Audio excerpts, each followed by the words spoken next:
ચાર બંગડી ગીતના વિવાદમાં કિંજલ દવેને ઝટકો। કિંજલ દવેને જાહેરમાં ચાર બંગડી ગીત ગાવા પર લગાવાઈ રોક। કિંજલ દવે હવે જાહેરમાં નહીં ગાઈ શકે ચાર બંગડીવાળું ગીત। આગામી આદેશ સુધી જાહેરમાં આ ગીત નહીં ગાઈ શકે કિંજલ। 26મી માર્ચે હાઈકોર્ટમાં હાથ ધરાશે વધુ સુનાવણી। આ વિશે વધુ માહિતી આપવા આપણી સાથે જોડાઈ ચૂક્યા છે અમારા સંવાદદાતા તેજસ મહેતા। તેજસ, ઘણા સમયથી આ વિવાદ ચાલી રહ્યો છે, હવે શું કહેવું છે કોર્ટનું? કોર્ટની અંદર જે અપીલ થઈ છે તે અપીલની અંદર કોર્ટે જે વચગાળાનો મનાઈ હુકમ આપ્યો હતો તે લંબાવ્યો છે।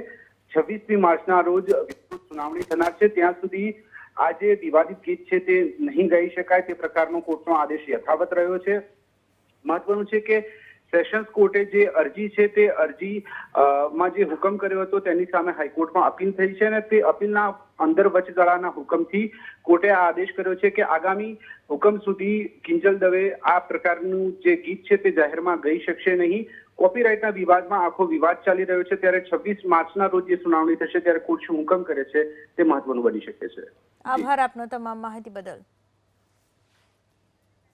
કિંજલ દવે ચાર બંગડીવાળું ગીત જાહેરમાં નહીં ગાઈ શકે।